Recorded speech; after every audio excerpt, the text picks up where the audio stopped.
Contra la lógica de la sumisión. 8. Realismo. Seamos realistas, pidamos lo imposible. Este famoso lema que adornaba las paredes de París en el mayo de 1968 fue verdaderamente revolucionario en su tiempo, dándole la vuelta a todas las concepciones del realismo basadas en el sentido común. Hoy día, realidades virtuales y artificiales han llegado a dominar las relaciones sociales. La vida no se vive tanto como se mira, y todo puede ser visto con nuevas tecnologías. Teniendo esto en cuenta, no es de extrañar que un eslogan que una vez cambió tanto el orden social entero, se haya convertido ahora en un eslogan publicitario. En el reino de lo virtual, todo es posible por un precio. Todo, excepto las cosas que no tienen precio. Es decir, lo verdadero, la autodeterminación, las relaciones cara a cara, en las que uno elige sus actividades y los actos concretos sobre la realidad del mundo. El pan y circo de hoy día se nos presenta con espectáculos que nunca antes habíamos visto, sitios exóticos, criaturas extrañas, con poderes mágicos, explosiones fantásticas, batallas y milagros. Todo esto se nos ofrece para nuestro entretenimiento, manteniéndonos pegados al asiento como espectadores. Nuestra actividad se limita a chasquear un botón, que no es muy diferente a la principal función que se realiza cada vez en más puestos de trabajo. Así que lo imposible que esta sociedad nos ofrece no es nada más que efectos especiales espectaculares en una pantalla. La droga de la virtualidad nos adormece en la miseria del mundo que nos rodea, en el que las posibilidades de una vida real cada vez son menos. Si estamos por la labor de escapar de esta miserable existencia, nuestra rebelión debe ser precisamente contra la realidad social en su totalidad. El realismo en este contexto se convierte en aceptación de la realidad. Hoy en día, cada uno habla sinceramente de la revolución, de tratar de revertir la realidad actual con el fin de abrir la posibilidad de una vida autodeterminada y de libertad individual. Uno está siendo poco realista, incluso utópico, pero ¿acaso puede otra cosa poner fin a la miseria actual? Cada vez más, frente al monstruo de la civilización y de la realidad social actual, escucho a muchos radicales decir: es necesario ser realista, voy a hacer lo que esté en mis manos. Esta no es la declaración de una fuerte individualidad haciéndose el centro de una rebelión contra el mundo de dominación y alienación, sino más bien una resignación, un retiro hacia el jardín de uno mismo, mientras el monstruo avanza y se viene encima. Los proyectos positivos desarrollados en el nombre de este tipo de realismo no son nada más que las formas alternativas de sobrevivir dentro de la sociedad actual.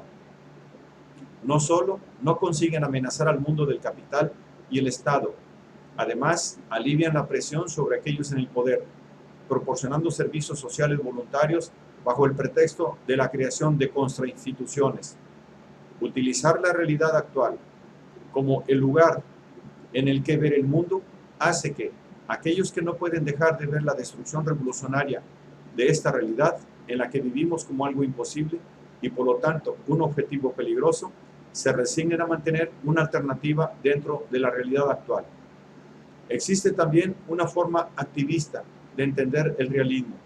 Se encuentra en una perspectiva que no tiene en cuenta la totalidad de la realidad actual, eligiendo un lugar o instante concreto para verla solo parcialmente.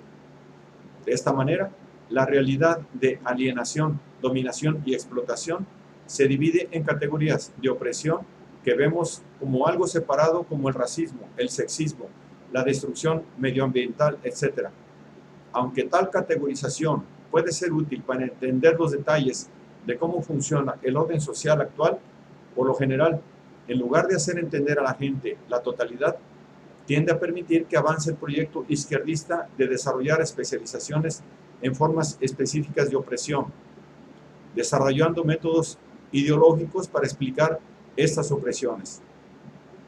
Este enfoque ideológico separa la teoría de la práctica, conduciendo a una descomposición más de las cuestiones sobre las que actúa. Salario igual para las mujeres, aceptación de gays en el ejército, protección de reservas naturales y una tras otra así, siendo una ronda interminable de demandas a las autoridades.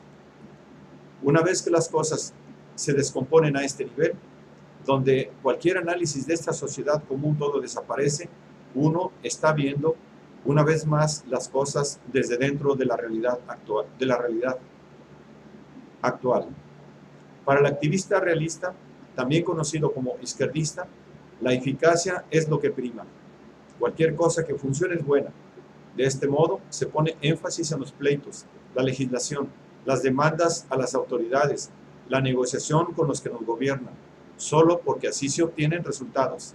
Eso sí, cuando los resultados que se buscan son simplemente la mejora de un problema en particular o la asimilación por parte del sistema de un grupo o causa particular. Pero estos métodos no son eficaces en absoluto desde una perspectiva revolucionaria anarquista, porque se basan en la aceptación de la realidad actual, en la perspectiva de que esto es lo que hay y de esto hay que hacer uso. Y esta es la perspectiva de la lógica de la sumisión. Para liberarnos de esta lógica es necesaria una inversión de esta perspectiva. La inversión de esta perspectiva requiere encontrar un lugar diferente desde el actual percibir el mundo, una posición diferente desde la cual actuar. En lugar de empezar desde el mundo tal como lo conocemos, uno puede optar por empezar desde la voluntad de entender la vida como algo propio. Esta decisión pone de inmediato a uno en conflicto con la realidad actual, porque aquí uno entiende que las condiciones de su existencia y por lo tanto las posibilidades de cómo uno puede vivir han sido determinadas por el orden dominante. Esto ocurre porque algunas personas se las arreglan para tomar el control de las condiciones de existencia de todos, precisamente a cambio de pan y circo, es decir, supervivencia amenizada con un poco de entretenimiento. Por lo tanto, la rebelión individual necesita armarse con un análisis de la totalidad que contemple todas las opresiones y que amplíe su crítica, despertando una perspectiva revolucionaria. Cuando uno empieza a entender también los medios institucionales y tecnológicos a través de los cuales la clase dominante mantiene, fortalece y expande su control, esta perspectiva adquiere una dimensión social y crítica con el progreso y la tecnología. La lógica de la sumisión nos dice que seamos realistas para limitarlos a las cada vez menos posibilidades que la realidad actual nos ofrece. Pero cuando esta realidad marcha hacia la muerte, a través de la represión permanente del espíritu humano y la destrucción de la vida, ¿es verdaderamente realista ser realista?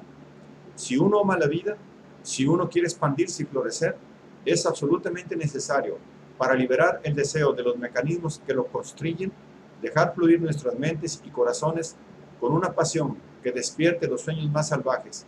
Entonces, uno debe comprender estos sueños y de ellos afilar un arma para atacar esta realidad, una causa rebelde y apasionada, capaz de formular proyectos encaminados a la destrucción de lo existente y la realización de nuestros deseos más maravillosos. Para los que queremos reapropiarnos de nuestras vidas, hacer menos sería poco realista.